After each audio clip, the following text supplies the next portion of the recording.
Good morning, good afternoon, good evening, people. You're back again with the Lounge with Talk Football. I am your host, Anthony CFC, and we got Dan back again with us. It's a big day for me and Dan because it's the it's final day for us, and we are practically shitting ourselves to be honest. But It's FA Cup final day, probably the biggest day in the domestic calendar. Probably a lot of eyes, and I wasn't feeling this nervous the last couple of days, but I certainly am feeling it now. Yeah, no, I get it. Then, yeah. So today we were gonna start off by talking about the North London derby, Yeah, which was quite helpful for Chelsea, to be honest. To start off with, I would have actually liked a draw. That means we are pretty much safe in that third spot or top four without any problem. Tottenham winning this game made it a little bit more interesting where now we need a point of the last two games as well. It's a bit of a strange one, but for me, I'm happy with the results. I just like to see Arsenal fans just cry, to be honest. I did invite Flo today for the stream, but Flo is actually working today, so he might jump on, might not. But yeah, it was a massive result for Tottenham, to be honest. And I was just thinking to myself, Jesus Christ, you know, well, i- this is what's where happening? this is where Arsenal are going to be paying for the sins of selling all those players and loaning them players out and not bringing anybody in January, isn't it? Mm? Yeah, Is looking now. I said this from the start. It's quite funny. I originally thought the issue would be scoring goals with only yep, Eddie Nketiah up front and Bukayo Saka, who has recently gone through another low patch within his goal scoring yeah. abilities.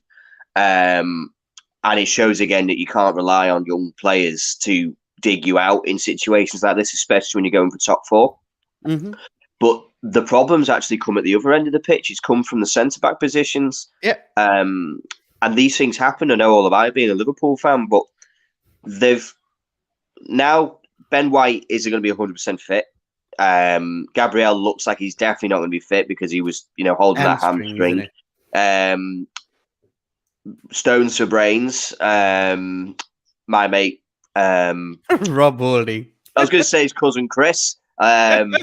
Yes, Rob Holding, Stones for brains, deciding that not only was he going to go into a derby in which they've not won since 2015 at White Hart Lane, decided to I'll just make it even harder by going out there and putting some staff tackles in. There's been aggressive. There's been right, but to get sent off when you know that your team's lacking in players, it's awful. It's stupid, and I can see why Arsenal fans would be disappointed. And I genuinely believe that Arsenal going into this last game away at Newcastle are going to be up for it.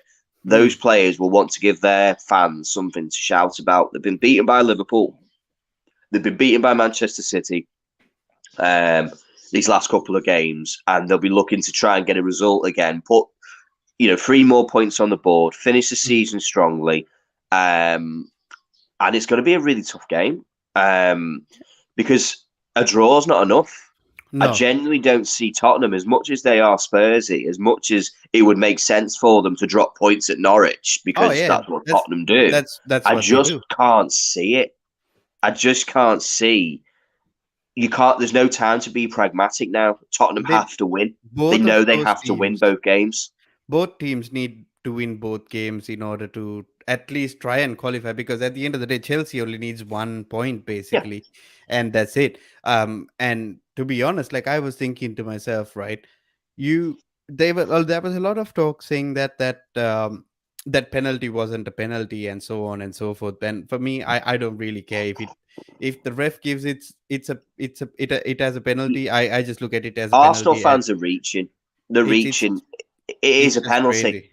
Yeah. We may find instances of where that penalty isn't given in other games, but that doesn't make it not a penalty in this scenario. It's still a penalty in all those other games. It just wasn't given. Yeah. And this is where intelligence comes in. This is where not having stones for brains Yeah. helps. If you're going to use the dark arts, shall we say, and Mm. you're going to do little cheeky nudges or you're going to do little pulls on the shirts, you have to be clever to get away with it. Yep. But when you give the referee a reason, you're asking the question, Yep. you're putting your club under pressure, you're putting them under the risk. We know that some referees play the occasion. We know Mm. they do. They don't put the hand in the pocket when it comes to yellow cards. They just Mm. let the game go. And Yeah. but on this occasion, the referee was trying to keep a grab on the game. He didn't want this to turn into a all-out brawl. Mm. I think he gave that penalty correctly. Yep. I'd be gutted if it came against Liverpool, but at the same time, It's I'd be fair. asking for a penalty if it was the other way around. Fair is fair, isn't it? At the Yeah, end of the day. And the other thing, so they go one goal down, right? They go one goal down, and Rob Holding decides to do a madness and elbow Son in the face. Yes, Son does also elbow Rob Holding, but this wasn't a straight red. This wasn't anything of that sort. It was a second yellow, which actually did warrant a yellow card. So the ref was again right in sending off Rob Holding because it was a second yellow. It wasn't a straight red or anything of that sort. You see it that could have happen. warranted a straight red. It I it, don't know what he was playing at. it I could. just don't understand what he was doing. Your team's 1-0. Were you 1-0 down at this point? They were 1-0 down at that point. 1-0 down. Your team is still in the game. Yep. It's not over. You're on a yellow card. Be sensible. You got to stay on that pitch. I'd rather lose a goal than lose a player. It's as Yep. simple as that. As soon as you lose that player, as soon as you go to 10 men, you give that advantage straight away to Tottenham, who have got some fantastic attackers. And I've said this in our previous, stream about when Tottenham came to Liverpool. Mm. Where was this, sort of, where was this from them in that game?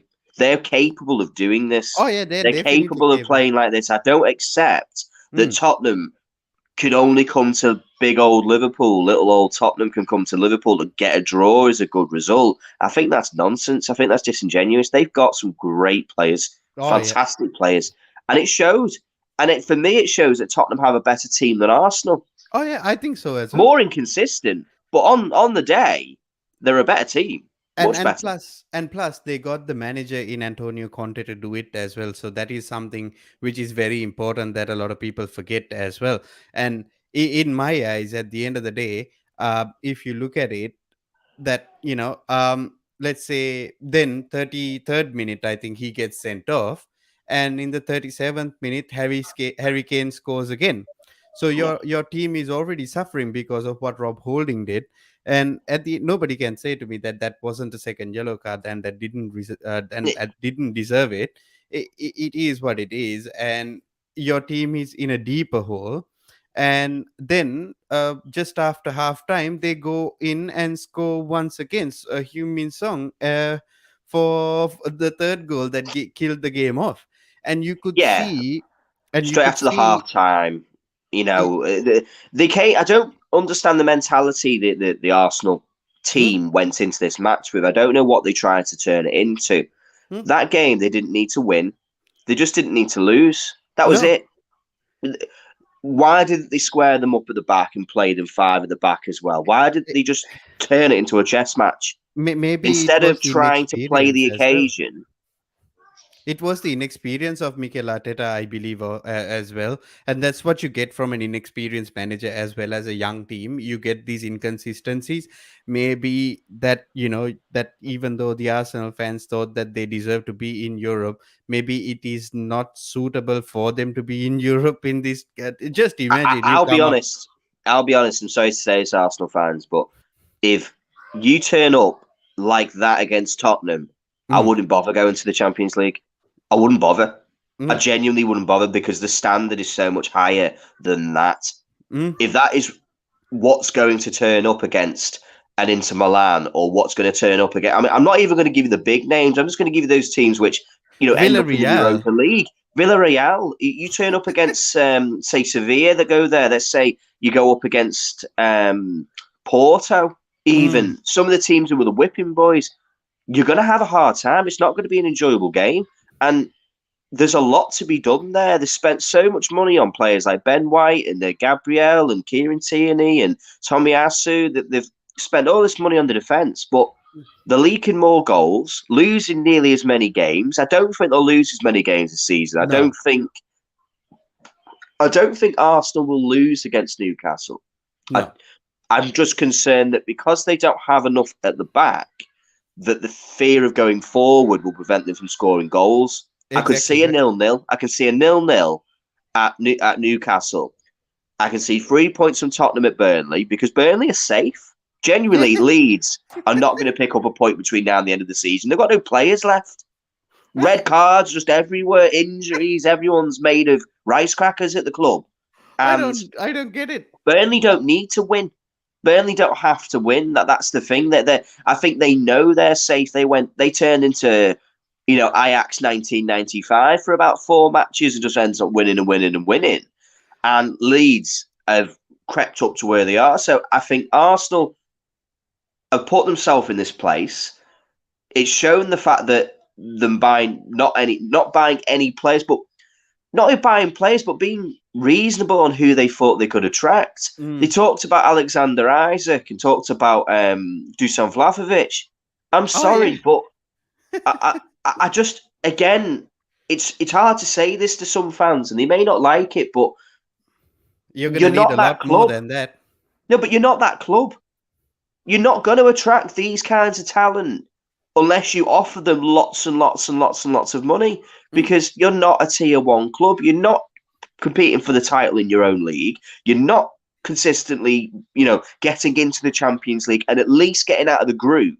These are all important milestones that a club needs to be deemed as a destination for players to go to. That's why Tottenham. That's why no one picked the phone up to Tottenham from the Luis Diaz camp as soon as Liverpool came in. Because it's like, who are these guys anymore? I'm going to the place where it's at. Why would they as well? Yeah, I want to win trophies. I have a short career. And they're going to have to buy more cleverly. They really will. Because if they're going to waste the time like they did in January, chasing players who were unattainable or are using Arsenal as a leverage point to either get a better deal or to maybe force the hand of a club they want to go to. It's going to be a very tough one. So my prediction is, I think Tottenham are going to the Champions League. I do so as well. Because they have the momentum right now as well. They've got the easier run. Everton, Arsenal is the big one for me is I looked at that Arsenal game and it was quite funny. That could have gone down to what would have been deemed as a sportsman's handshake. Do you know when 2 teams are points enough and they don't try? Yep. No, I'm not saying match fix, and I'm not saying that. I'm saying you have 22 players on a pitch who know that they don't need to win a game. So it just becomes boring. They just pass it around the midfields, pass it through the defence, long ball, then they do the same, and it keeps going back and forth. We see it. There's been numerous examples of things like this happening. But that's not going to be enough now. Yeah, no. They have to win both matches. They've put themselves in a situation where that they have to now go and beat Newcastle away, a very informed team. I think they're capable of it, but the problem being is that they've made it 10 times harder by having no centre-backs available. Yeah, then that's the major problem, isn't it? Then at the end of the day, it's they need to understand now going in. They don't have Rob Holding, no Ben White, no Gabriel, and Tomiyasu is playing not his regular position. Then you got Cedric playing on the other side, and they bought in Nuno Tavares to play that position, and he's not getting a look in as well. And that's a bit of a problem, isn't it? At the end of the day, so I was just thinking to myself, what could they do right now? Because they need to go in. They need to win these next 2 games, put the pressure back on Chelsea, because Chelsea are also a bit of a yo-yo situation where they might not actually do something in the next two games.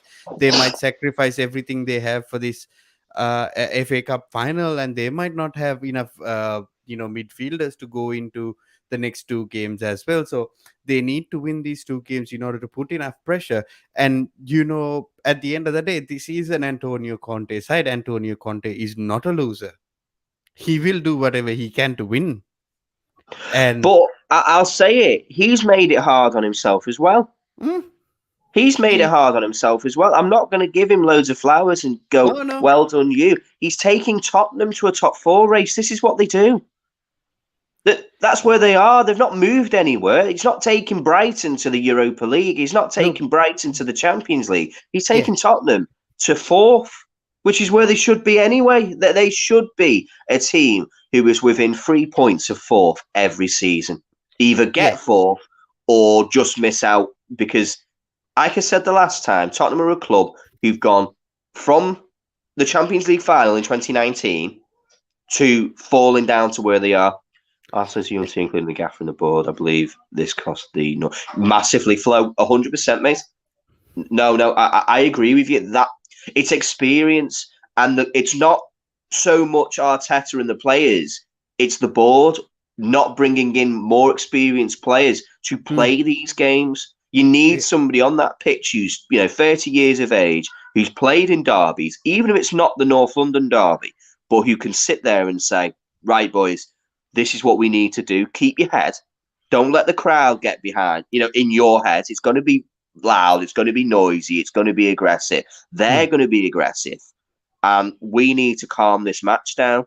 Yeah. And then, Xhaka goes in and gets his yellow card. And, Xhaka, what sort of play he is, there is a chance that he also might get a red card or something of that sort, because that's the type of player he is. And to be honest, I saw a stat recently where Mikel Arteta is one of the during Mikel Arteta's reign, Arsenal is the team that has gotten the most yellow cards and the most red cards in the Premier League.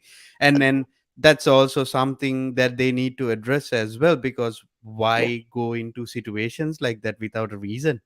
No, it's professionalism. It's two counts. It shows a lack of professionalism, getting so many yellow cards. It's no just surprise that Man City and Liverpool are in the top four of the least yellow and red cards, and they're at the top of the league.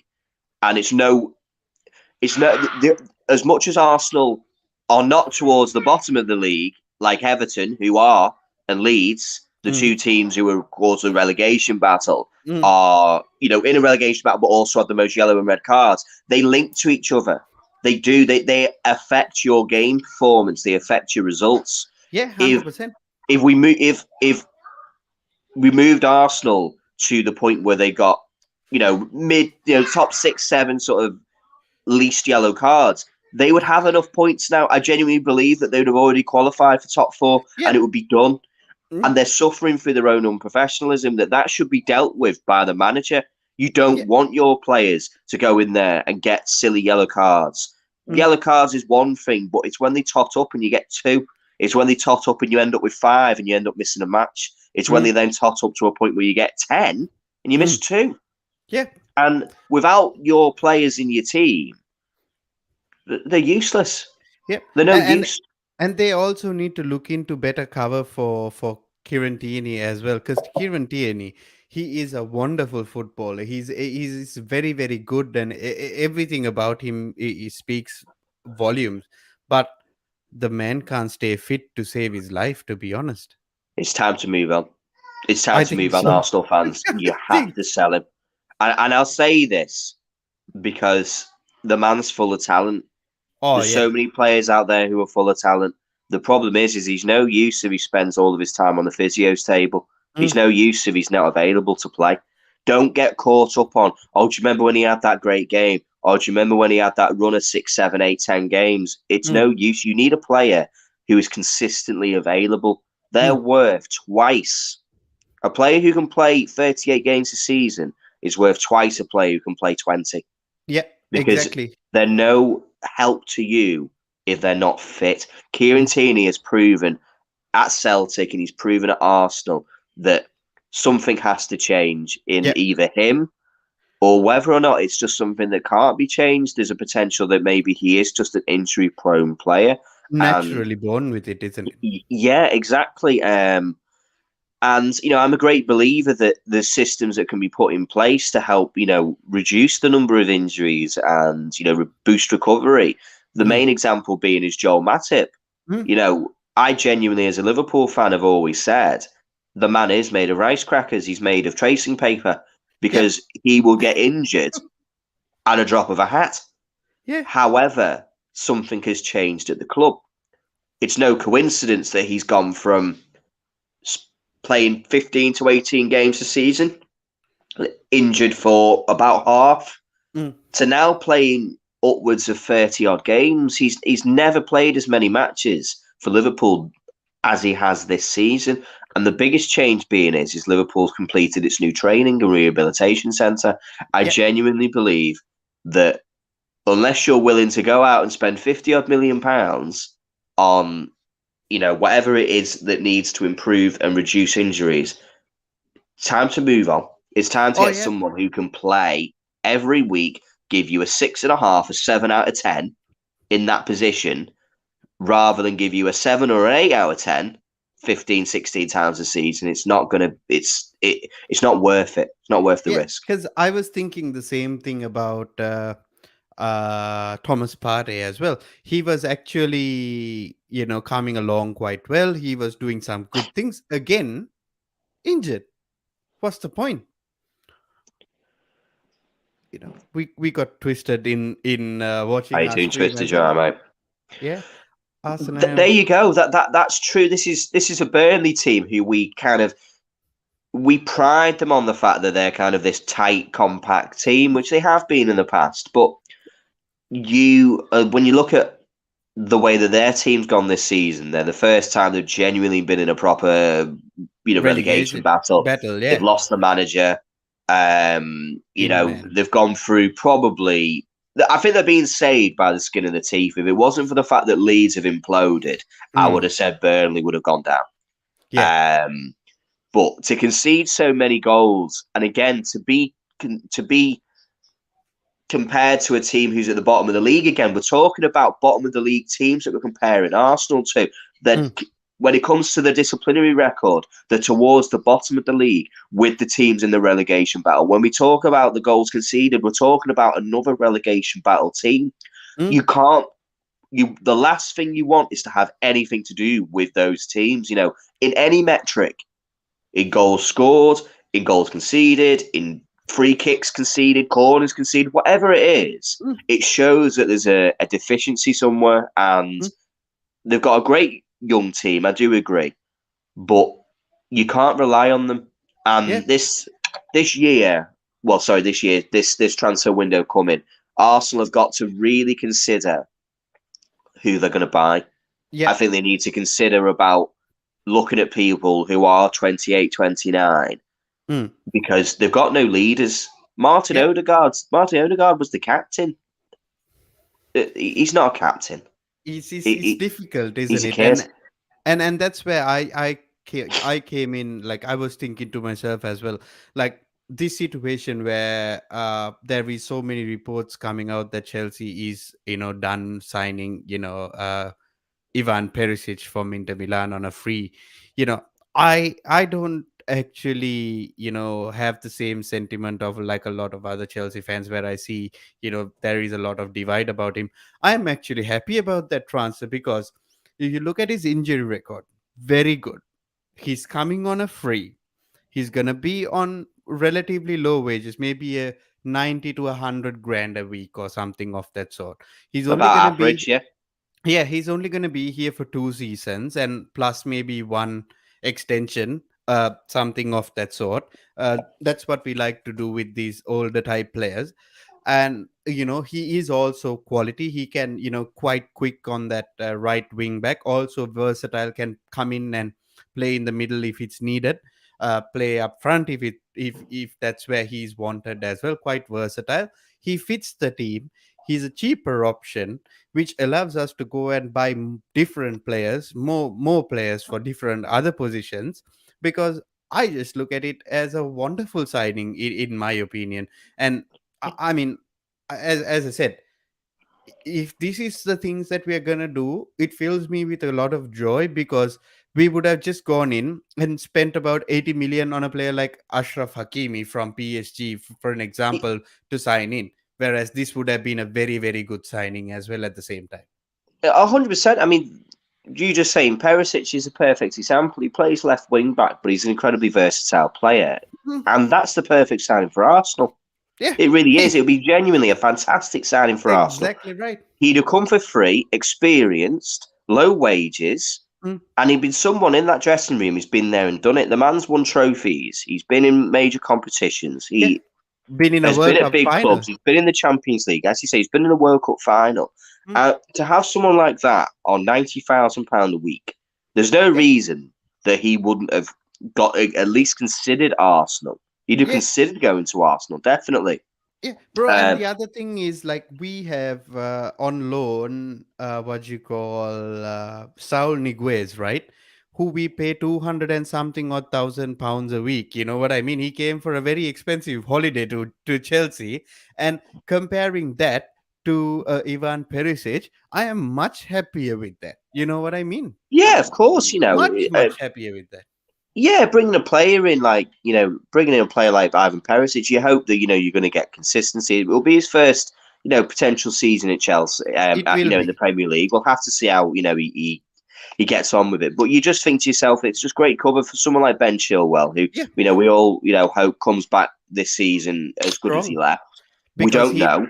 Because maybe Perisic might have to play a little bit more than the games that he is expected to play, because to get Ben up to speed as well. And I was looking at it and I was thinking to myself, this is wonderful. And at the same time, I saw another thing going on where Juventus want Jorginho and they're willing to part ways with Arthur Melo, their midfielder, who is 25 years old, and to give, like, basically do like a swap deal between Chelsea and Juventus.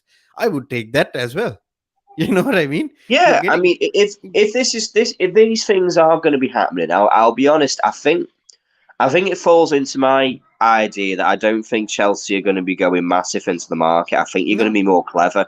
I think that your new owners, your new owners are going to come into the club. They're going to say, we've got a lot of quality in this team. I need to ask, who do we need positions-wise? I'm not saying, because I think you've said it as well, Anthony. You're not going to be competing for the title in the next two seasons. So there's no point buying title-winning players. It's pointless. You might as well steady the ship and start building, because their ownership's not going to last 5 minutes. They're here for the long term. So for them, next season doesn't mean they have to win. Or buy players who are going to improve in a year or two to start, winning these titles and stuff like that as well. And that's what you got to do. And I believe, like, even Arthur Melo, to be honest, he is also a very good player, which I've seen. And at the end of the day, swapping him with a Jorginho who is 30 years old, and Arthur, he is 25. At the end of the day, it might never work out. You can't lose. If that happens, you can't lose. I mean, ultimately, it would just be a better deal for Chelsea than to keep a player. Yeah, and Jorginho's dropped off massively at Chelsea. He's not played well. Exactly. And at the end of the day, if we are, and then we can actually use the transfer budget to go in to sign your defenders, like your good defenders, in order to start building, which is the most important side of things. And that's where the money needs to be spent. It has to be spent on defense. Forget anywhere else. Chelsea haven't struggled technically with scoring goals. Manchester United haven't struggled with scoring goals. That's the problem. Believe it or not, everyone. Here's an interesting fact for some people: they've only had 1-0 draw all season. They have scored goals. The problem with Manchester United is not being able to keep them out. There's no shame in getting beaten by Liverpool. There is a shame in not scoring against Watford. Yeah. There is, but that was only one occasion. But when you're conceding, shifting, 2-3 goals almost every game, that's not good enough. And again, that's where Chelsea needs to sort itself out, because you've shifted too many goals. There's too many goals you've conceded. And this is what I was looking at, right? We've actually scored 73 goals compared to City and Liverpool. City is at 94 and Liverpool is at 89, which is because you got elite level players who just wants to put the ball in the back of the net. But the most important fact, City has only conceded 22 goals and Liverpool has only conceded 24 goals. So that means the defensive effort is almost the same, right? Yeah, Chelsea has conceded 31 goals, which is, when you really look at it, it's not that far. However, that 7 goals or 6 goals could be the difference between a win and also a loss, yeah, or a draw. You know what I mean? Because we've drawn a lot of games this season, so those 6 goals could be the difference between a win and a draw. Like, for an example, we were doing a little bit of a watch along in the Discord. Chelsea was really playing well that day. The Wolves game scores 2 goals. Romelu Lukaku, done his business. Seems like he's happy again, which is a remarkable thing to see. And also, I just got to say this about Romelu. I don't like him. It is what it is, but I am also very happy for him because he is a player who needs to play well, and I'm very happy because if he plays well, that means he's playing well for Chelsea, and that yeah. means Chelsea is winning. You And just see that? because I don't like him doesn't mean shit. I You want see him that? to That's the succeed. thing. There's such this. I don't know. It's not Chelsea fans, but it's football fans on a whole. But you've had players like, for example, you've had um, Timo Werner, Mm. um, who's come in. Yeah, He's a goal scoring machine at RB Leipzig. yeah. The difference is he also missed a shed load of chances at RB Leipzig too. It is what it That's is, and well for yeah. he's a volume He's a player type. who's volume, like you said, Anthony. He's a volume player, but there is a player there. Yeah, There is. It still is a player there. You overpaid for him. You're paying too much in wages for him. Yeah, mm, but mistakes are made. I think that this goes to show at times Chelsea's quite reactionary when it comes to buying players mm. because Liverpool were interested in him. Chelsea felt like, well, we've got to go in there, and you paid him a lot more money than he's actually worth. Not the purchase price, Mm. but what he's on wages wise. He doesn't earn his money.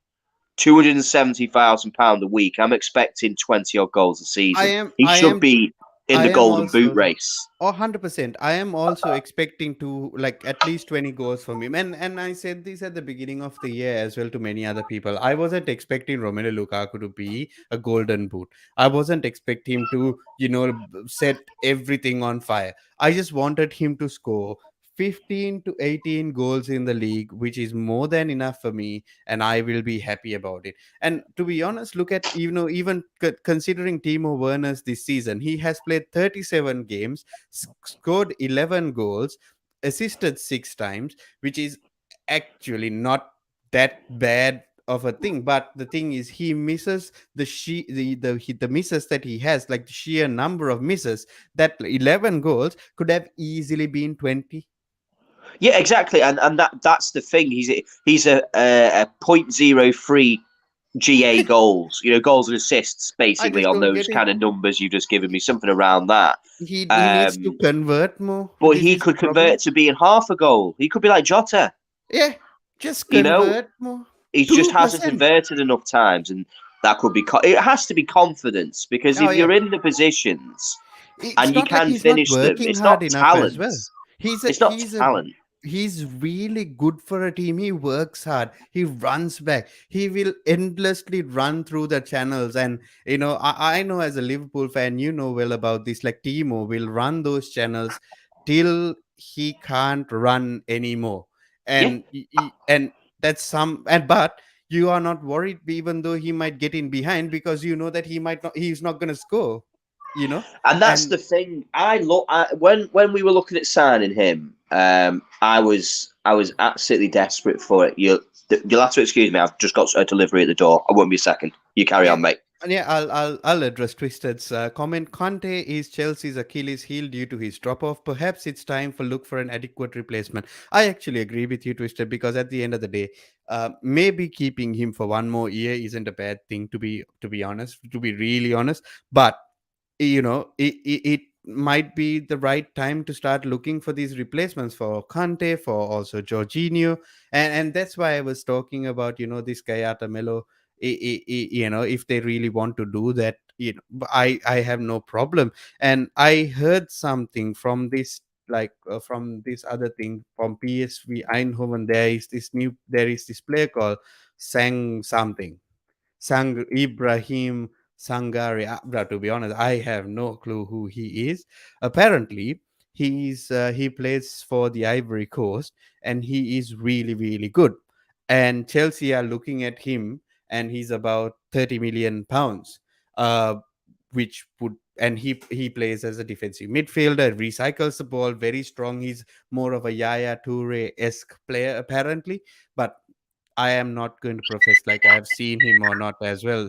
So that's something Chelsea is looking at to sign him, Ibrahim Sangare or somebody, you know, Is uh, is this it- for central defensive midfield?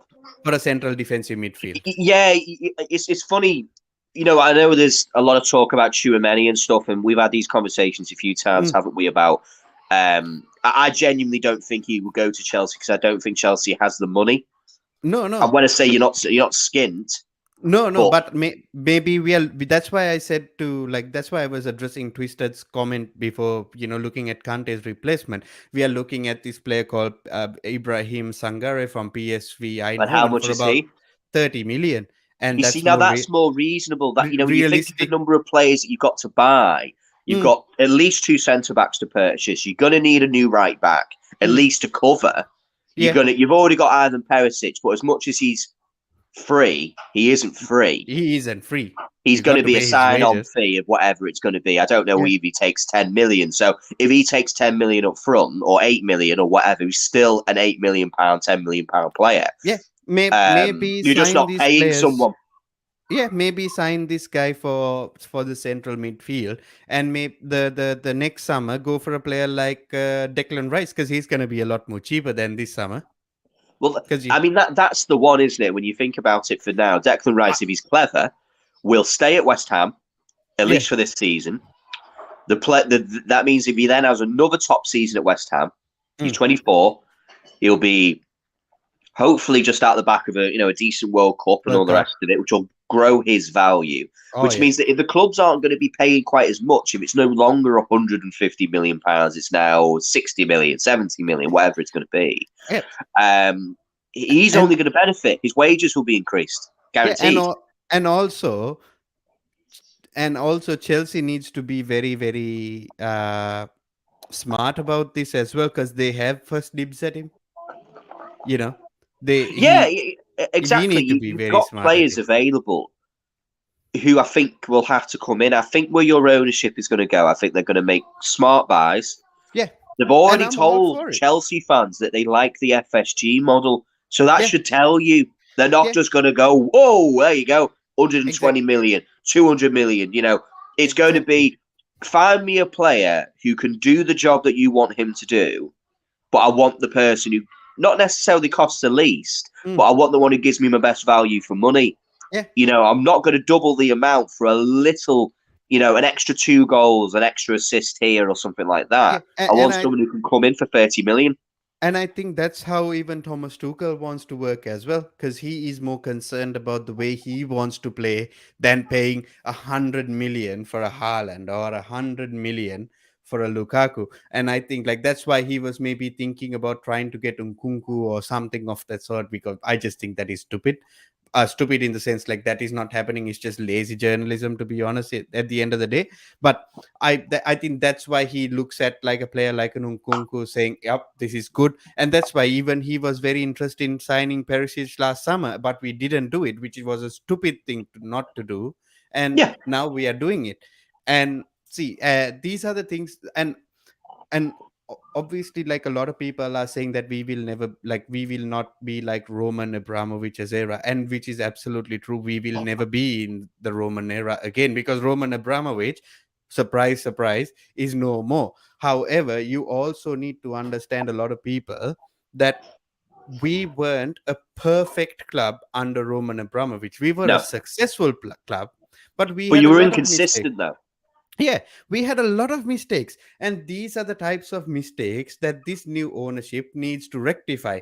Buying the right player for the right money, not overpaying for players. For an example, Fernando Torres, Gonzalo Higuain, That Radamel 50 million Falcao. was robbery. I couldn't Yeah, believe you paid 50 million for Torres. yeah, He was finished. He yeah. was done. Alvaro Morata, right? I can name so many like that, but this is where they need to, and also sacking managers too early, these are the things that needs to be addressed and done properly.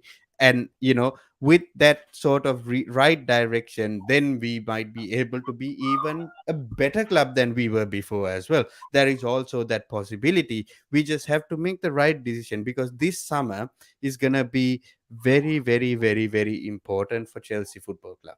Very Well, important for Chelsea Football Club. I think when you say it's going to be important, I think it's going to be important to steady your ship because No, that's what I Premier mean. League wise, you only need to get third. Hmm. I'm not digging his out. It's just being realistic. Yeah, Arsenal, United, Chelsea, Tottenham, none of them are going to be competing for the Premier League.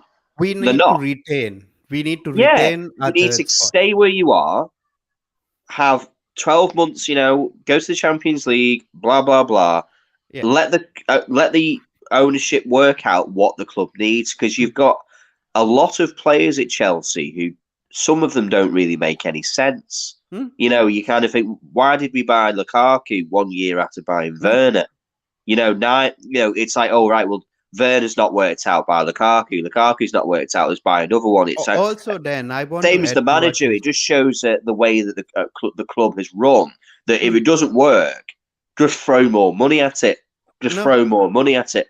Yeah, and that's why I believe Thomas Tuchel is the right man for us, because he is more data driven, just as the Todd Bowley's method of trying to buy players and so on and so forth. But I also need to add what you said. Yes, we should look at retaining our third spot and be in that Premier League position. However, we also need to be ready if by chance a Liverpool or a City drop their Well, uh it's about building, isn't it? It's yeah, about building from if now. they drop their standards, we also need to be ready to pounce, maybe for not, I'm not talking to win the league, for at least to try and get a second place if by chance they drop Well, in their it, standards, because that I, it needs to happen, isn't it? yeah, I mean, I think you're already in the best place as it stands anyway, because you've got a top, manager when it comes to cups. You already have Thomas Tuchel. So Yeah. build a cup winning team, build a Mm. team who can win you things like go deep into the Champions League, go deep into the FA Cup. Getting top four for a couple of seasons, I'm afraid, isn't going to hurt Chelsea fans. No, It's it's not, not gonna hurt. It's not you gonna know, hurt, because it is a transition period, and we need to realize that we have to go through this transition to achieve bigger things. But in saying that, as I said, if by chance a Liverpool or a City drop their standards and they fall behind, Chelsea also needs to step in and take that second spot or take yeah. that first spot, Well, if there is a possibility. the But first thing that needs to really happen is just to close this gap. they have to do that. You know what I mean? Yeah, that The gap gap has to needs be to be closed. closed. It's 20. Well, it's just short of 20 points. Yeah. I mean, that's an outrageous amount of time. Yeah, great question, Twisted. Once again, does Tuchel have the ability to manage a club in transition? Bro, the answer to this is we will have to wait and see, Yeah, because basically. we don't know. We No, have to give him that's the the time thing. to wait and see. That's the difference, isn't it? I mean, he's got experience through Dortmund, who were a club that's Mm, continually in transition because of yeah, its model. Um, Mainz and then yeah, mine's. PSG. But coming to Chelsea, Chelsea's had as I say, it's not again not thinking about. They've just had a very funny. They've had a funny way about themselves. They're a big it's, club. it's a Uh, weird thing. Yeah, they're a club that's continuously in transition. They're continuously never complete. They've This never been is a team that's like, oh, you look at City and it's like, oh, it's a complete team. You look at Liverpool, it's a complete team. But yeah, Chelsea, there's always a part of it you go, ooh, that looks a bit shaky. Ooh, bro. I'm not quite sure about there. This is why I always said we do not belong in Sky Sports 1 or Sky Sports 100. We belong in HBO. We belong in some drama channel, because there is always drama. Yeah. Last year, Frank Lampard gets sacked. All hell breaks loose. Spend 250 million. All hell breaks loose. And, Frank Lampard gets sacked. Thomas Tuchel comes in within a day, then go on to win the Champions League. Bro, it's a roller coaster. This club will absolutely kill me one day. It will kill me one day. And I see you enjoying your Starbucks, bro. Thank you for supporting our main sponsor next season. That's it. Yeah, that's the thing. They're going to be coming on there. Hey, listen, I don't know who your sponsors are going to be next season. Wendy's, bro. Wendy's. Yeah, that's it. You're going to have Wendy's head on the front. Yeah, Chick-fil-A is going to be on there and all the rest of it. But we'll have to see. I mean, that's another interesting one. But I was going to say, actually, this is probably a good opportunity for us to talk about one of our kind of up-and-coming shows that we're thinking of doing. Is the season review for each of the clubs. So the idea is going to be we're going to go through each club. We're going to rate them A to F. Work out who's the winners and who's the failures. We're going to give managers an A to F. We're going to see who's achieved and who hasn't. So I think it's going to be really interesting because there's a couple of clubs there who have overachieved. A couple. But there's a lot of clubs this season who are failing massively. So that'll be a really interesting show. But we're going to be making that up anyway. Just got to get the animations done. But we'll have a good show with that. And also the other thing that we were also going to do is the Premier League 11 of the season. Then that is going to come out with a little bit of a twist as well because it's all well and good having 5 Liverpool players, another 5 Manchester City players, and then 1 Chelsea player, which really doesn't make much sense. We are gonna make it in a little bit of a twist. So it's gonna be so interesting for everybody who will be watching us or watching the playback because it's not been done before. No. And this will be a really good opportunity for us to get a bit of debate going. And I think there's going to be a few. I think for anyone watching, when they see it, they will be racking their brains. So watch out for it. And if you like it, we'll definitely do another one. We'll do an alternate 11, shall we say? Yeah, and I think that brings us quite well to the FA Cup where it all started. Then, to be honest, bro, I actually thought nothing. Can't believe it. And I'm just bloody scared right now, to be honest. Yeah, I mean, I can't say I'm not, I'm confident. I am. But it's a final. Chelsea are on a bad run of results. You got a 3-0 win at Leeds, but I don't think that says anything. If you're not beating Leeds 3-0, there's definitely something wrong. It means nothing. Yeah, well, red cards, Dan James throwing stupid tackles in. There's another example. He's a fucking players. Idiot. Mate, exactly. You got another example of a player putting his team under further pressure, like we did at the start of the show. That's another player who's done that again. Chris Ayling, another stupidity against Arsenal, getting sent off for, a 2-footed tackle on the byline. Why would you do that? To what? Prevent a corner? Come on, grow up. Yeah, it's let your teams down, but I think where we've come from now, we're on a good run. We've played really well. We're going to miss Fabinho, but Henderson, Thiago, and Naby in the midfield for me is still a very, very strong midfield. I think the drop off. If you choose to not play Kovacic, I think it's a huge risk. I think it's a massive risk to play him. If it pulls off for you, great.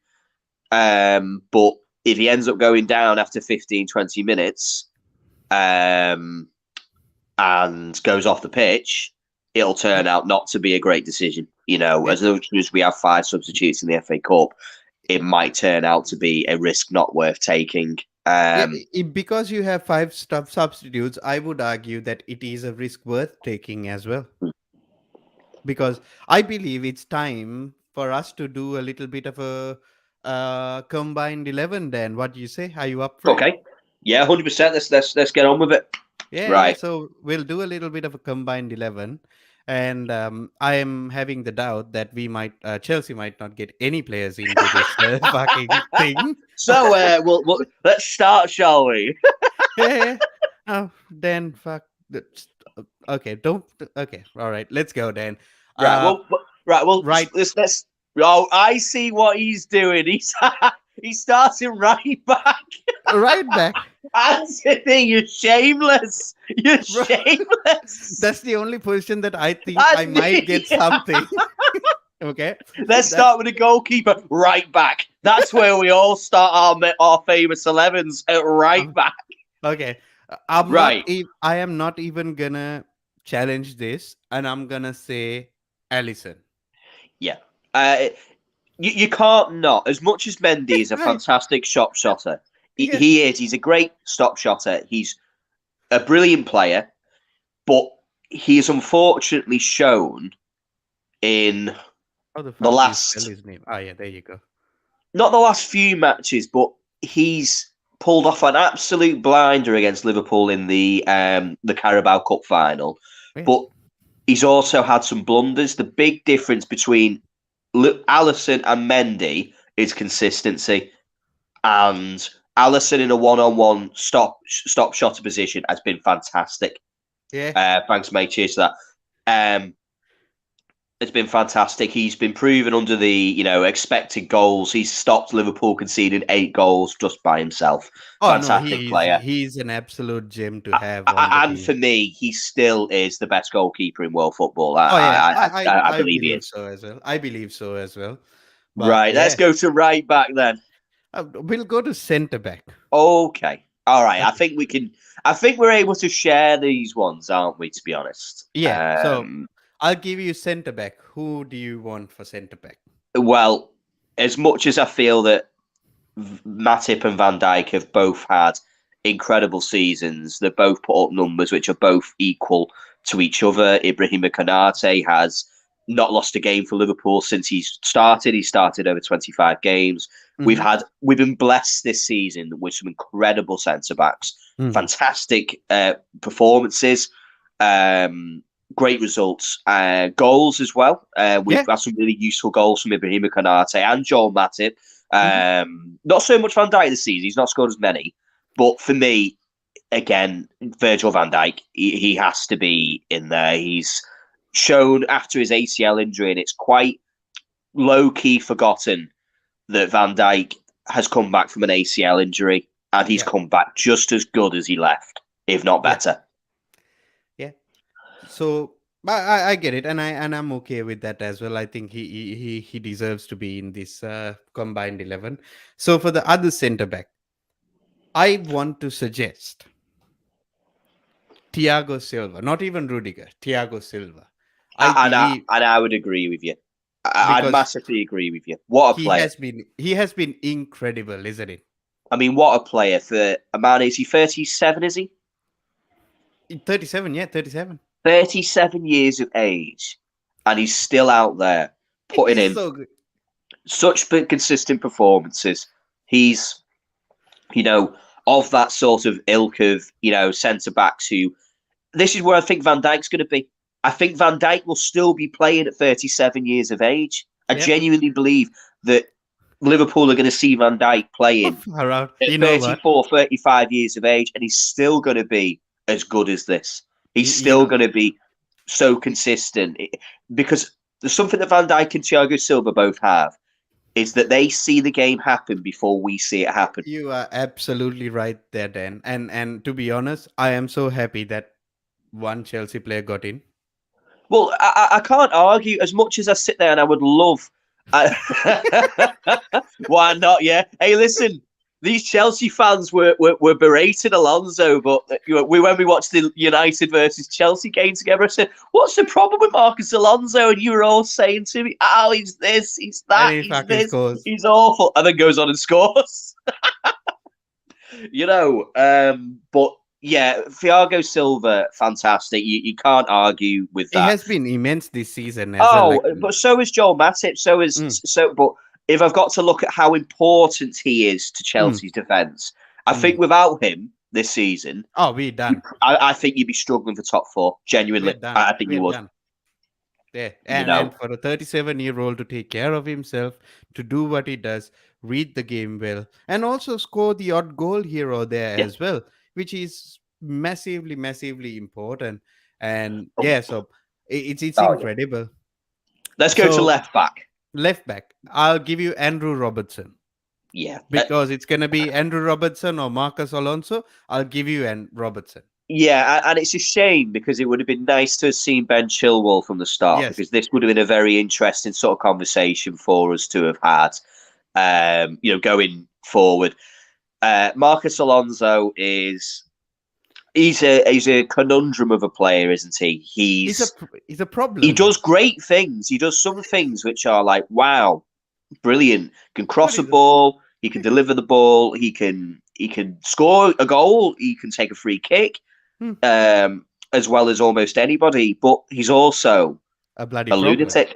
Yeah, defensively, he's a lunatic at times. He fails to track back, and it's consistency that's key. And I look It's at Andrew more than Robertson. it's more than failing to track back. He's not quick enough to track back. That's the problem. Yeah, I mean, it's weird because I look at Alonso and he strikes me as a player who I think's fast. He looks like a man who could run. I don't know why.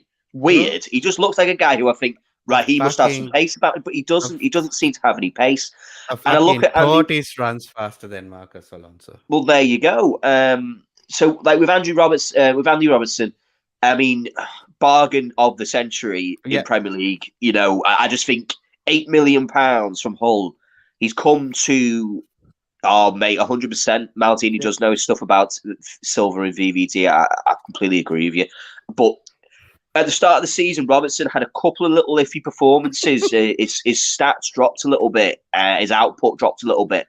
And Kostas Tsimikas, in his second season at Liverpool, has really pushed him along, because Kostas, in his first season, he wasn't on the pace. He looked tired. I mean, not just physically tired. The man looks like he doesn't sleep, but he looked physically tired on that pitch. He couldn't keep up with the pace. But this season, Kostas has clearly put that effort in, and he's pushed Robbo along. He's kept him higher. He's kept this guy's standards going higher. 100%. Andrew Robertson's a player who will play 120 minutes of football for you. He will not stop. He will run forward. He will cross the ball. He will have a 8 out of 10, 7.5 out of 10 minimum every game. Mm-hmm. He can have 9 out of 10, 10 out of 10 performances as well. He's a great, great player, and will probably go down as one of the best left backs to have played for Liverpool ever. Mm-hmm. Genuinely. 100%. So unfortunately for this season, we've got to go with Robbo, because of Ben Chilwell would have been a very good conversation, but he's been injured, so we just can't do it.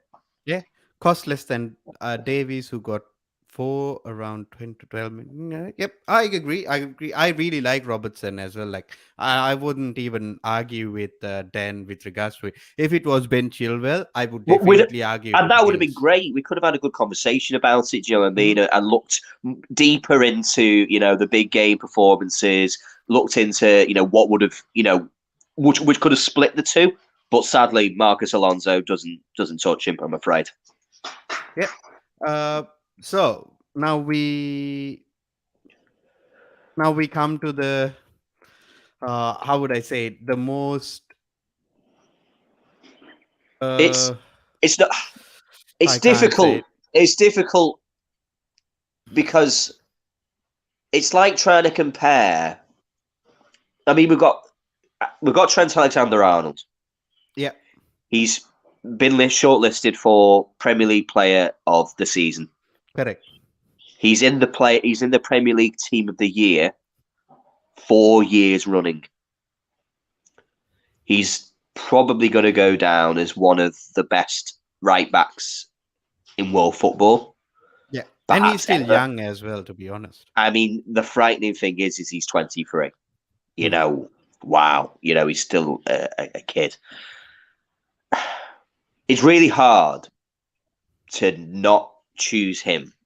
But we have Reece James, who is also an incredible player. Yeah. And that's the thing, isn't it? It's two players who are actually pretty good. And really good. When people say that Reece is better defensively,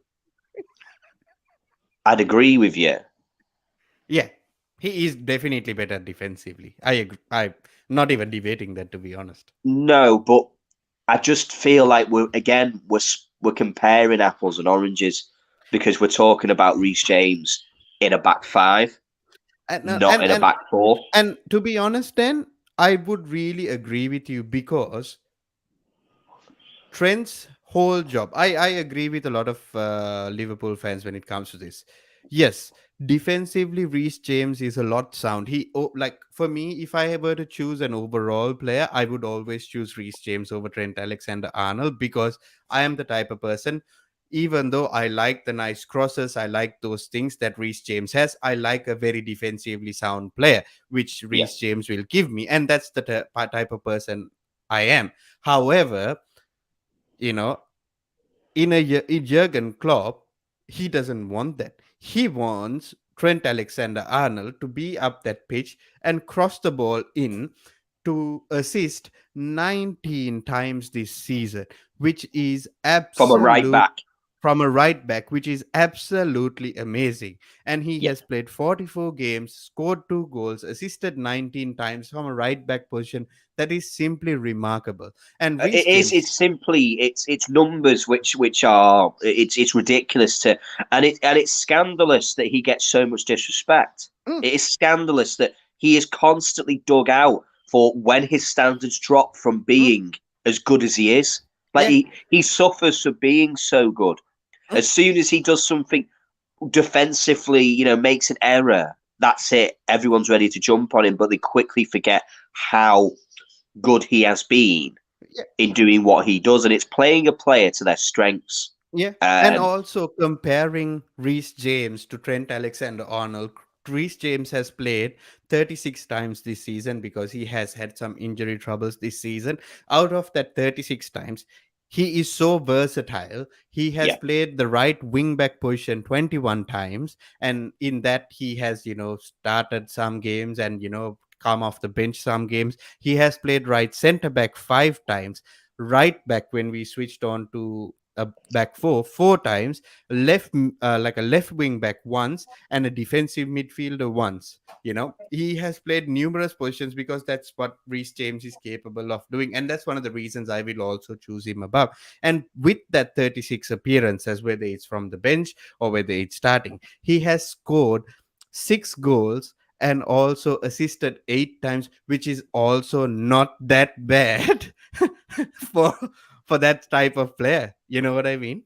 no, and that's the thing. So I think the difficulty is to choose between the two. Is are we? You know what? Then I will do Which would this. you prefer to have? If No, in this team now, which would you prefer to, no, to have in a I, back four? for me, I would prefer to have Reece James, but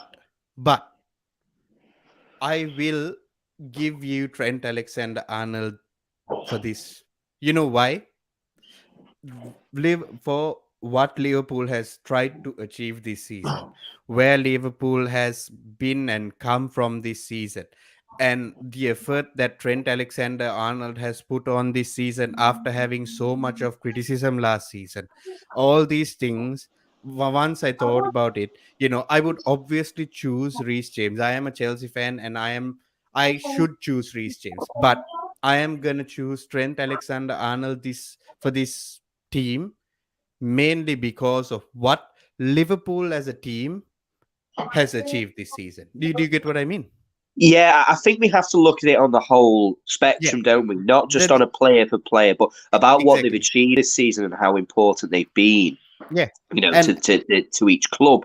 When yeah, you look at how integral they are, um, of how important they are. Like you can't not choose him. I'm sorry, and I know that Reese. It's not anything against Reese, but no, it's you've nothing just got against him, a isn't it? player like Trent who it's just 19 goals. I mean, wow. Come on. 19, yeah, 19 19 assists. It's assists. And incredible.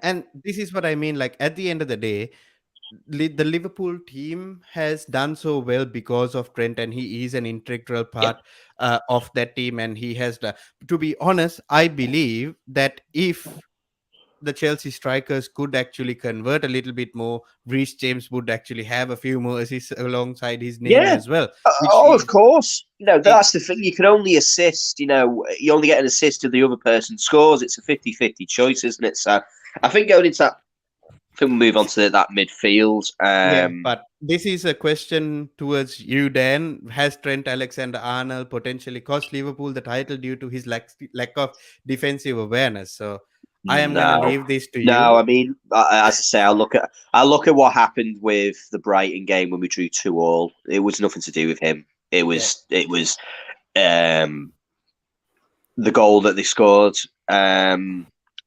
against Tottenham when they got a draw with us. That was the centre backs. We can't be perfect. no. Conceding only 24 goals in a season in a Premier League is crazy. Mm. It's an incredible amount of numbers. He's won us more games than he's potentially been involved into where he's conceded a goal. So no, net he hasn't cost us. He's gained us ultimately. He's Mm. massively gained Liverpool. I think midfield wise is where our issues has been. I feel that we do need to rotate our central defensive midfielder with Yeah. Fabinho, and that's why I hope that Tchouaméni will be the player that will come in, because that will Yeah. make a big difference next season. So are we in agreement when I'm gonna put this player as Fabinho? Yeah, again, if you're asking for a out and out central defensive Oh, midfielder yeah, who you can rely on, doesn't get injured other than recently, yeah, he's always there. He plays every game for Liverpool. There's 3 people in that team sheet literally who will always be there: Alisson, Van Dijk, and Fabinho. yeah, They are constants in that Liverpool team. He's a brilliant player. He looks a bit tired now, to be yeah. honest. He looks tired, and I think that's down to he's nearly played 60 games this season. Mhm. We need a player who can take his role and allow him to have a bit of a break. But he's been incredible. He's been a fantastic buy, integral to Liverpool's success. Yeah, I mean, I agree with you. I think that the proof is in the pudding. Yeah. When Also, you see guys in where the chat, Liverpool are, they've been please hit brilliant. the like button as well. All these guys Yeah, in the please chat hit the as like. well. So yeah, I think Kovacic has been fantastic. I think if Kante was still at Kante levels, we'd have a Yeah, conversation, I'm we'll have afraid. definitely a conversation. But Same with Jorginho as yeah, well. We would definitely have a conversation here. But at the end of the day, there is no doubt it has to be yeah, it's Fabinho. consistency, isn't it? Yeah. That's the problem. We can't live off, oh, do you remember when he was this good that back then? It's No, like, it doesn't what have matter. they done now? Yeah. What have You they know, done for me lately? That's the question, isn't and it? that's it. They've not been there. Yeah. Um, And who would you choose for this? I'm guessing would it be Thiago Alcantara or Nebi?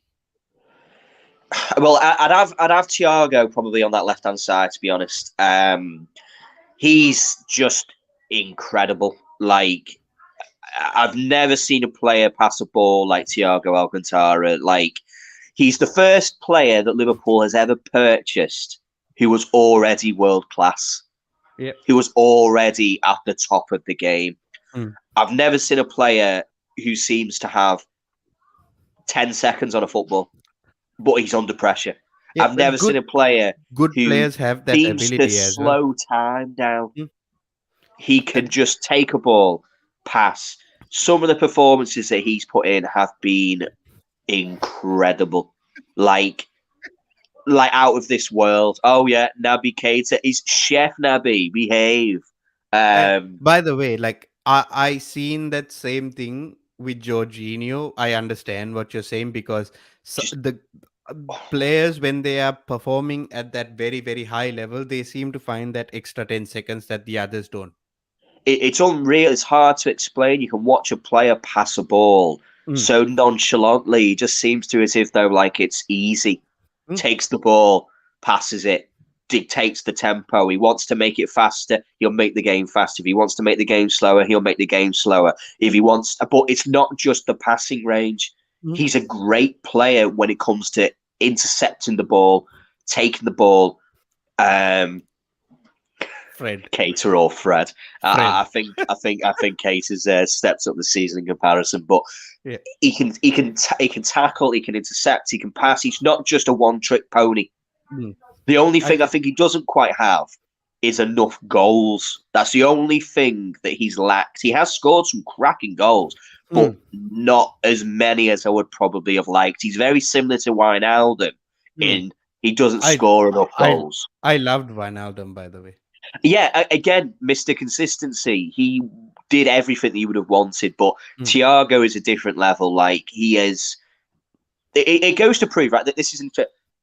Thiago in our midfield with Naby Keita and has never lost. Yeah. Liverpool's games this season, the games we actually dropped points in were games that Thiago wasn't available. Yep. And that's the thing. So he is integral to Liverpool. I think he is the first choice midfielder in probably any Premier League midfield, except for maybe City, just because they have so many incredible players there. And so he should. And so he should. Like, it was scandalous that the Bayern ownership hadn't got him tied down to a deal as quick as they should have done. And for 20-odd million pounds, it's the cost. He's just unreal. Absolutely amazing. Unreal player. And I could go on for days about him, but yeah, I think unfortunately the Chelsea midfield it's consistency. Yeah. And I am gonna make a left field choice for this last position in midfield, and I would like to have Mason Mount, because Mount has been really good for us this season. And he has had some good goals this season. His stats are right up there as well. And he's a workhorse, and he proves it every day. Oh yeah, amazing. He's a well, hopefully, fingers crossed. But yeah, Mason Mount again. I think I have a lot of time for Mason Mount. I think he's an incredible player. I think his work rate's top notch. Yeah, no, I agree. I mean, again, we're going to talk consistency and how important he is to your team. I think Mason Mount is absolutely important to Chelsea's results and performance. I think without Mason Mount this season, you would be again quite in a little bit of trouble, to be honest. But he has been fantastic. He really has been a fantastic player. He also does have his critics, to be honest, then. But at the end of the day, he did have a little bit of an off patch in the season, like any young player does, and that's quite normal to see. And the important thing is he has proved those critics wrong from the day he started playing for our club, and I am so happy to see him play that well. Oh, and we're lucky to be able to see, a player like Mason Mount. I think he's a great player. I really do like watching him. I can't.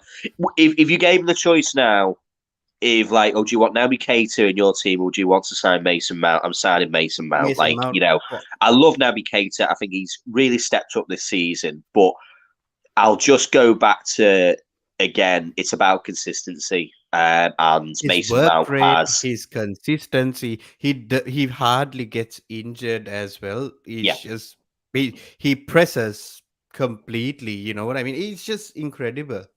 Yeah. I did, Jamie. Sorry, I did see his comments about it. It's a funny comment to make because did he say something? Yeah, basically it was to do with he was asked the question about, he was going to join Liverpool, he was very interested in joining Liverpool and whatnot, and he said, but it turned out I went to Chelsea and it was a good decision because I won the Champions League. And he's totally right. Yeah, he's totally right. I don't see anything wrong with he? He went to a club and won the Champions League, but then again, started as he might not have done, and then the conversation changes very quickly. You might sit there and look at the next season. Let's say Chelsea didn't win that Champions League. Say you lost it and City had won their first one.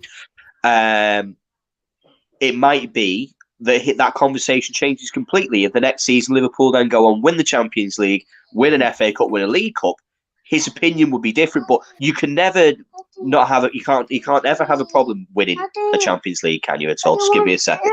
Yep. So for the attacking fronts, I got to admit, it's going to be 3 Liverpool players. I am just going to add Salah here.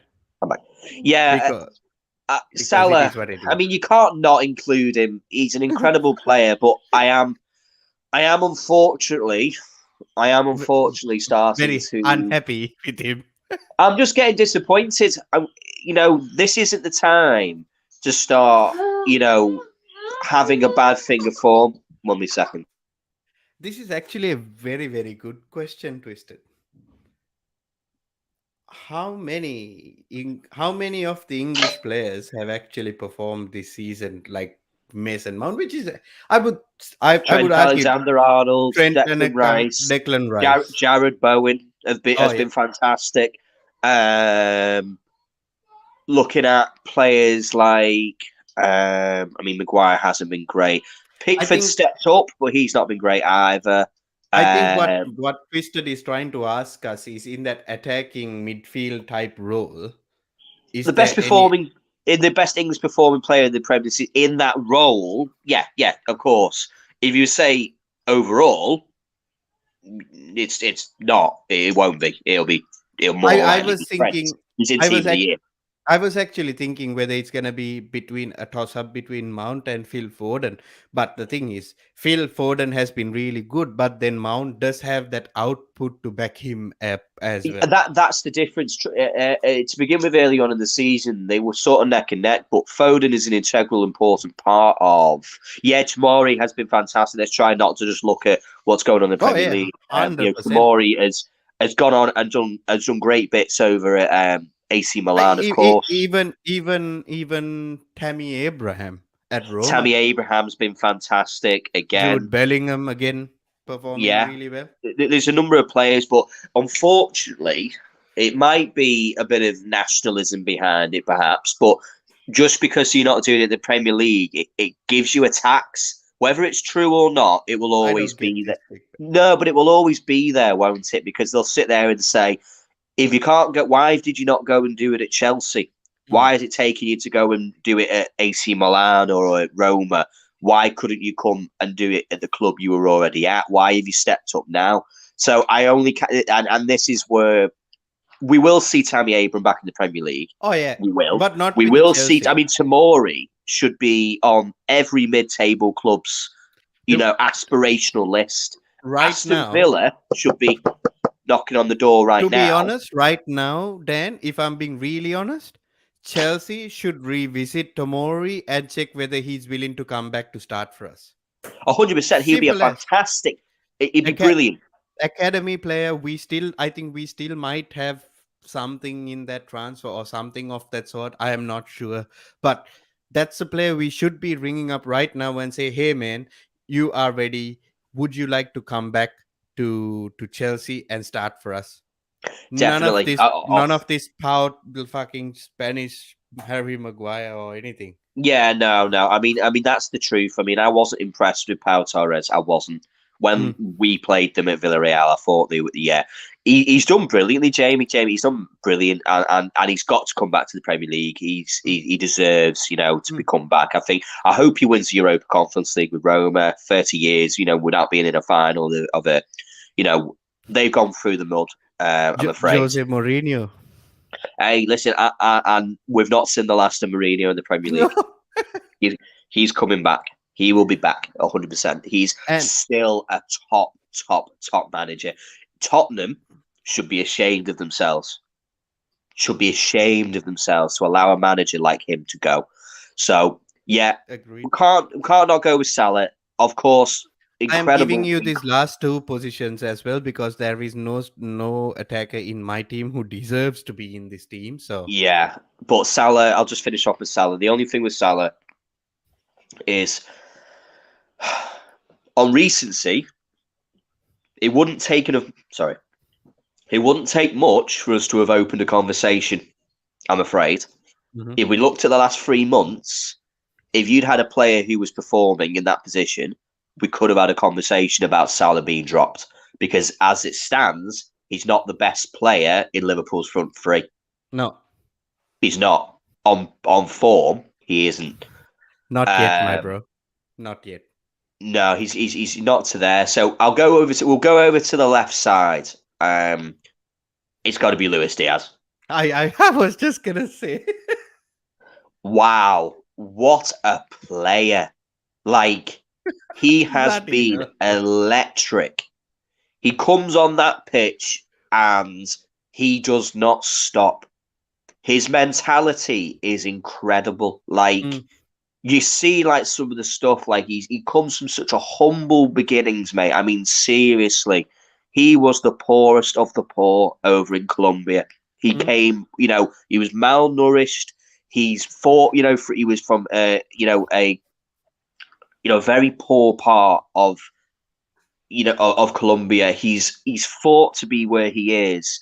And you saw it when he went to that Champions League final. When Liverpool beat Villarreal, the tears came. Like, for him, he's achieving things. He came on against Villarreal and absolutely turned it. Better player Diaz. They also far take note. Ruben soft as arse cheeks. Bring him in. No. I think he's talking about Ruben Diaz, the best Diaz in the Premier League. Well, he gets away with it because Ruben Diaz is spelt with an S, so he's all right. He's safe, I'm afraid. Yeah.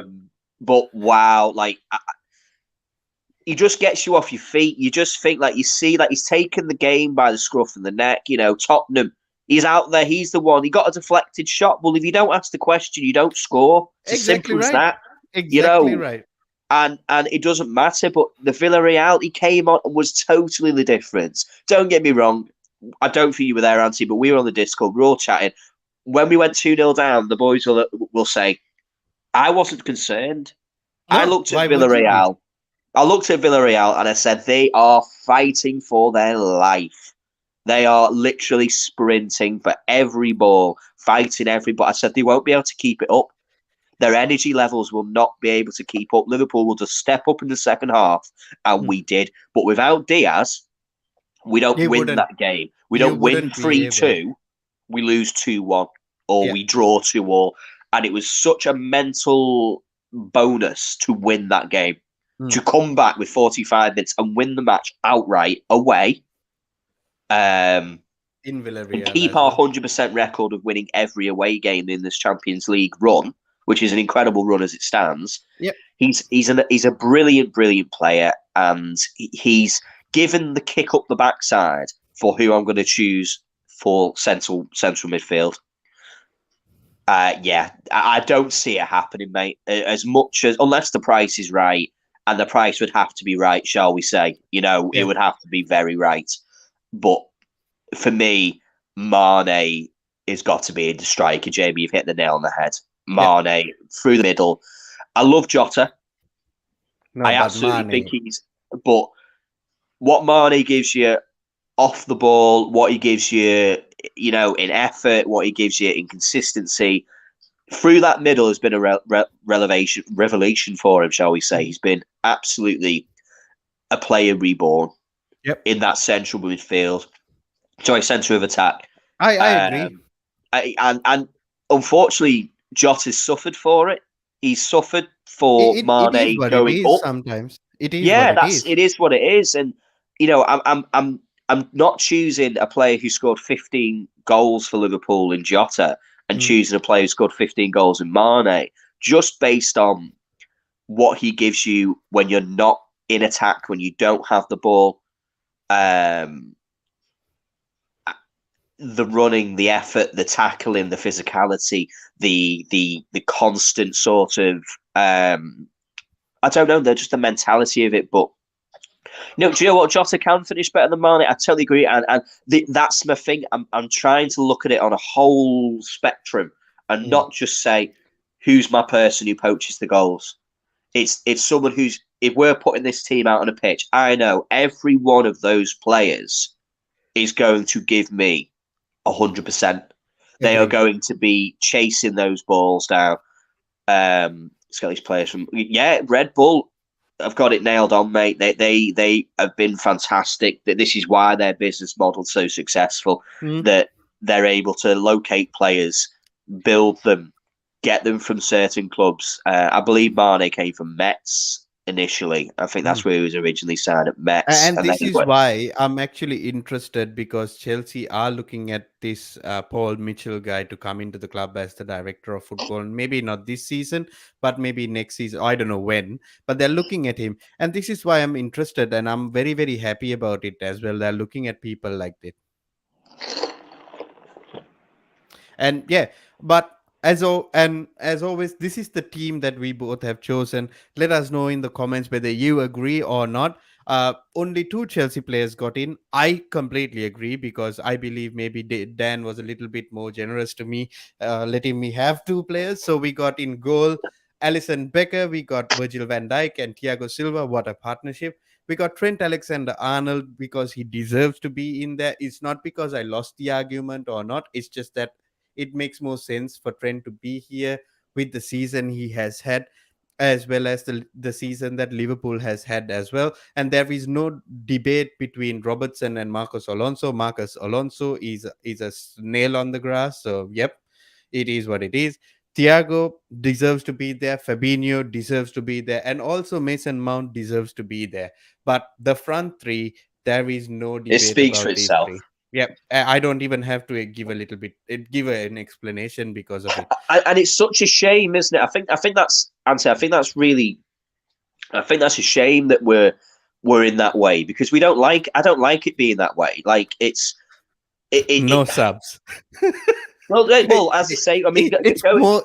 It's painful for me because it Yeah, will be more Liverpool players than Chelsea players. So for me, it's more painful. you see, that's the thing. If we pick six substitutes, I mean, we're probably going Mendy as the substitute goalkeeper. I think Yeah, he's my second choice. Reece James is going to be the second choice right back. yeah, Um, Centre backs probably Rudiger Matip. by an edge Yeah, with Rudiger and also maybe Matip. Matip as our second choice. Mm, Midfield wise, I think Naby nothing. Nobody. Keita and Henderson probably go in ahead of Jorginho and Ruben Loftus Cheek, but Or maybe Kovacic is Kovacic. probably in there, yeah. But But strikers wise, Jota's got to be on there because mm, it's only really between Werner and Lukaku. But and I would probably also, put hi, Havertz in there. yeah, and the thing is, we can do the substitutes, but at the end of the day, it doesn't really make much sense for us to do the substitutes because it's the starting 11 that counts, to Yeah, be honest. But it, uh, it shows where it shows. I think this shows where Chelsea are. That it's not a dig. I think we sort of had a good opportunity for us to kind of go through and say the front three is just Liverpool's just a level above. Like you can't yeah, argue with I that. agree. I And agree. midfield wise, it's very difficult to argue as well. But you did get a player in there. Yeah, But in your defensive positions, therein lies the problem. Not at right back, but definitely at left back. There's a huge gulf in talent. Hopefully, Ben Chilwell can bring that back up next season. But mm, with an ACL injury, it's nobody difficult. knows. Nobody knows. And this is why I'm interested in that Perisic signing as well. It's important that we get these types of players in. And with regards to your question, Klopp versus Tuchel, I would probably go with Jurgen Klopp at this moment, even though I absolutely love Thomas Tuchel. He still hasn't won as much as Jurgen Klopp has. Plus, he is still early days into his Chelsea managerial Yeah, career and his Premier League managerial career. Who knows definitely. what he would be able to achieve with the same time as Jurgen Klopp? We don't know yet.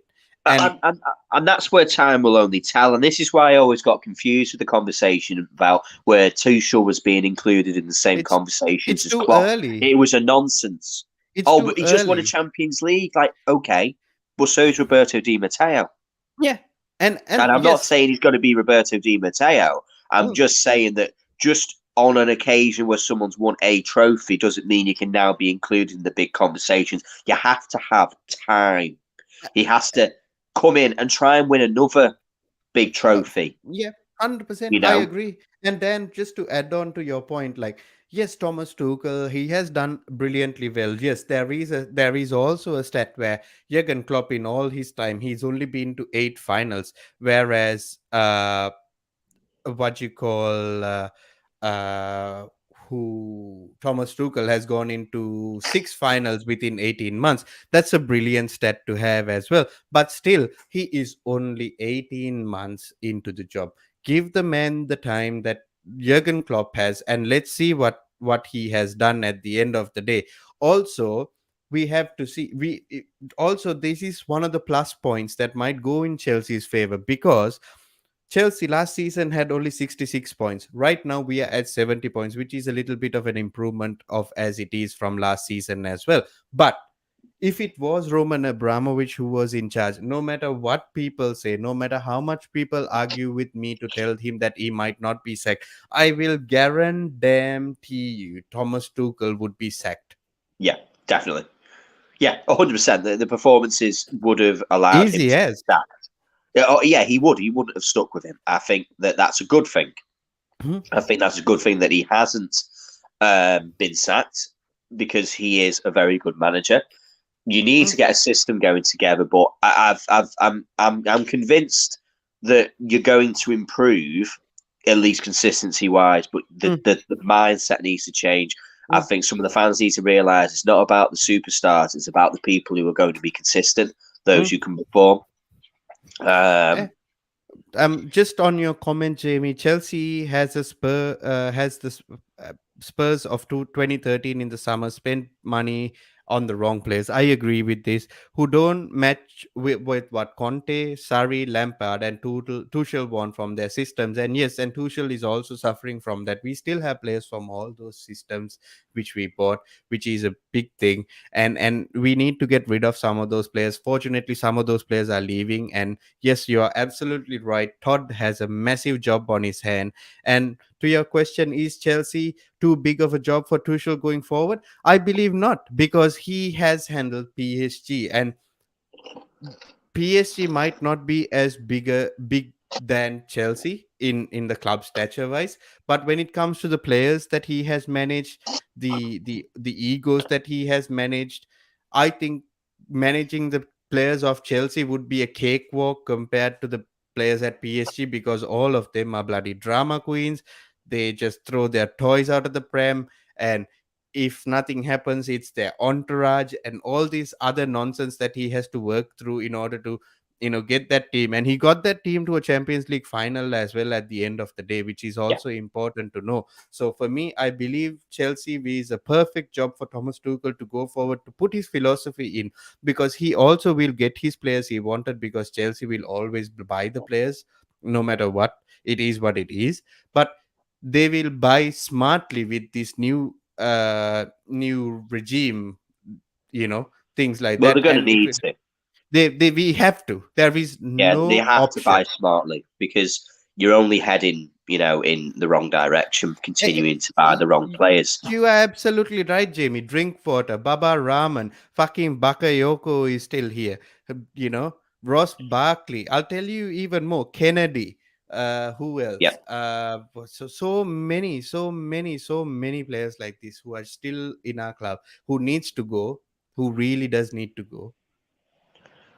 yeah. So I think I've really enjoyed doing this. I think we could do this again. Oh no, Um, definitely, and this is what we will be doing with other streams. yeah, And definitely. Anthony, do you enjoy watching Tuchel's style of football? I'll be really honest with you, Twisted. I do, because you know why? I don't care whether we play, three at the back, four at the back. I don't care whether we like to keep position. I don't care whether we like to defend and then win the game. For me, the most important thing is to win the game or be more competitive. The more we are competitive, I am happy, Yeah, because I yeah. like to see that effort more than anything else. If not, there is no point playing this game. No, exactly. It's a result based game at the end of the day. It's what works, but Scouts and ultimately the we would players all both. like to win games in a really sexy way. Like Mm, we all want to watch our clubs play this really sexy style of football and stuff like that. But it can't always be done. If you No, don't have the players to do it that way, then you can't play uh, that way. and You can't sometimes, play out from the back without a yeah, goalkeeper who can pass the ball. It's exactly as right. simple as that. And sometimes then you got to either settle for either sexy football or effective football. Yeah, Right now we are playing effective football, and I'm yeah. happy about it. Uh, and of course, it does only, as it stands, it only takes you so far. Yeah. It generally does. Mm. We look at the way that Conte is at the moment; it is Mm. only taking them so far. But he needs to be supported by the club in order to Yeah, achieve what he and wants we to have achieve. to allow them that time. It's a Mm. case of we allow the two of them to allow the time, and then we give them a couple of seasons, and then we know where we are. Mm. Same for Tuchel. Tuchel's got probably 2 seasons. Mm.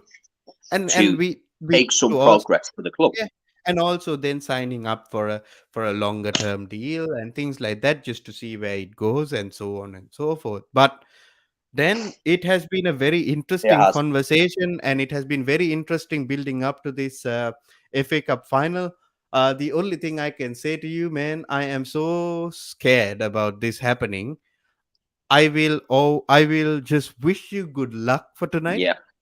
and hopefully we might be able to do our watch along, and we might be able to watch the game together. But you never know. Yeah, fingers crossed, mate. Definitely, if you're up for it, I'll watch it. But no spoilers. That's all I'm saying. No Oh no, spoilers. no, I'll hold my hands up and say no spoilers. No spoilers. But yeah, genuinely, I'm nerves are kicking in now. Oh yes. 4 hours and 44 minutes to go. Kind of thing. I'm not counting down or anything, but wow, I Mm. am.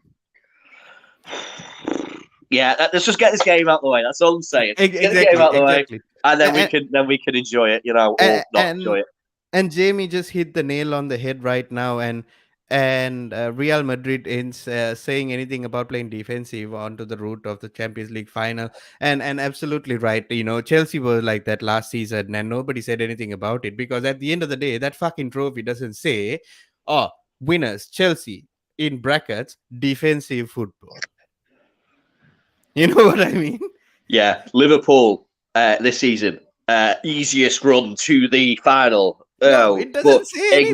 ignore the group of death at the start. Yeah. Or even It, though it doesn't say Liverpool in brackets relentless football. no, It doesn't say any of that. It just says one more. Liverpool or Chelsea, and then it goes into that massive cabinet that we have to just add one more trophy in there. And And that's the that's what most it's all important about. thing. That's Yeah. exactly what it's all about. And Mate, I've really enjoyed being on the show. Thanks for having me. thank you. Thank you, Twisted. Thank you, Jamie, for joining us Cheers. from the Thanks for chat watching, as well. guys. It was bloody brilliant to have you guys here as well, and hope to see you guys soon. And also, please hit that like and share button Yeah, as that'd be well. Just brilliant. it would be good to have more people in the chat to come and speak to us and have more interactiveness as well. But yeah, thank you for uh l- let's watch history being made tonight. But let's see, you never know. So Dan was never a firm believer in the quad happening because it wasn't in their hands anyway. But at the end of the day, what a run. That's all I got to say. Yeah, it's been entertaining for everyone. But guys, thanks so much for watching, and we'll catch you So, later. catch you guys later. Thank you, goodbye, God bless, and good night.